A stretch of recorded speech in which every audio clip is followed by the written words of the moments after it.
Oh, Yeah, we gotta okay. come Yeah. visit.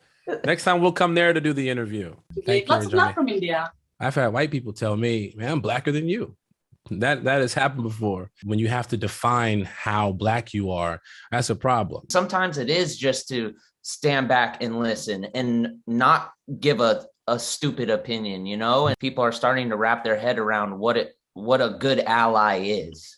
When I was done with New Girl, I wanted to play something, or play a character, or be a part of a project that had more impact in real life, that maybe had some sort of weight or meaning to it. I didn't know what that was, to be honest with you, because New Girl is just, it's a fun, it's a kind of slapsticky, goofy show that doesn't really take on any real issues.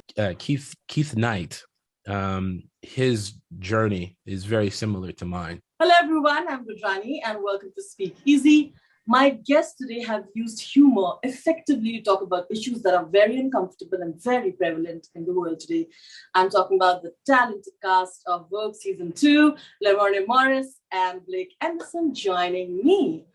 It's so good to see you guys. How you've been doing? Pleasure. Doing fantastic. Fantastic. Yeah, feeling good. But I meant what I said. It's so difficult to bridge that gap, right? To make it entertaining, yet have a voice and say what you really want to say in the world. Lamorne, starting with you, my question is the fact that in some places you felt you were not black enough, and in some places you felt really more black. Now am I enough? Am I ethnic enough in my own way? Tell me from your own personal experience how often that happened to you, and of course your on-screen character. Obviously fell out of place because he had white fans. Yeah. He felt he had to tone down his blackness and all of that. Yeah, it happens. It definitely happens. Depending on the rooms you're in, depending on the things you're trying to get accomplished. People, if you're not strong enough, people can make you feel some type of way. You know what I mean? I've had white people tell me, man, I'm blacker than you. That has happened before. And Wow. It's when we it's when we put this weird label on what it means to be black, especially coming from other places, and you go, well, black is everything. Everything is everything. It's not a monolith. I can be whatever I want to be. When you have to define how black you are, that's a problem. You know what I mean? And I think for me, it just took growing up, experiencing life, traveling a lot more, understanding the world, understanding how people think, and then just becoming comfortable with who I am, for me and for my family. And then after that, everybody else can, kick rocks. Before I quickly move on to Blake, I have one more quick question, Lamorne.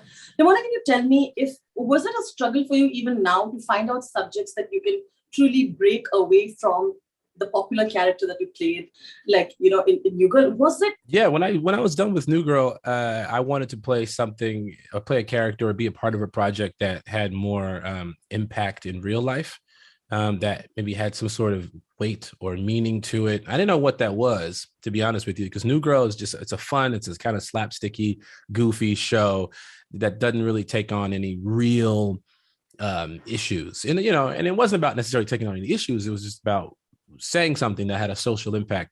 And when this script came around, it definitely made sense to me, because Keith Knight, his journey is very similar to mine, in how we see the world and how we view the world politically and socially. So this was definitely something that I was looking to take on. I didn't know at the time that Blake Anderson was a part of the show. If I knew Blake Anderson was a part of the show, I probably would have said no. Yeah, good pass. Yeah, but I'm here already, and I'm contractually obligated to smile. Too late for that. Blake, what I think wonderful about your part is in season 1, and I'm sure there'll be a lot more in season 2 as well to see. What I noticed is that we always want to know, how do you be an ally to any kind of movement, right? Are we doing a little bit more? Are we doing a little bit less? Or we have to do a point and let's show the world that we are woke, in quotes. Yeah. Blake though listens a lot, and actually takes a step back a lot of occasions. Tell me about that. And you, for someone who has a perspective on things from outside, how do you look at that very wonderfully put issue in woke? Yeah, I mean, I think it's really something of the time, you know, speaking of, like how do you best serve as an ally? You know, it has become such a loaded thing now, but I think, you know, speaking for myself is you have so much energy inside you and want to make, you know, changes for the positive. You see the injustices in the world and you know, you see you want to uplift your fellow people and all that. So like knowing that you have this energy and you know you want to have this purpose, it's like what is the best way to place that? And sometimes it is just to stand back and listen and not give a stupid opinion, you know. And it's just like it's a learning process for everybody in this situation. But I think like finally people are starting to wrap their head around what a good ally is. Absolutely. But all the very best. I love what you guys are doing and continue doing that. Thank you, Lamorne. Thank you, Blake. Lots of love from India. Oh, yeah. We gotta come visit. Next time we'll come there to do the interview. That'd be awesome. Please do that. That'll be so much fun. Please, all right, guys.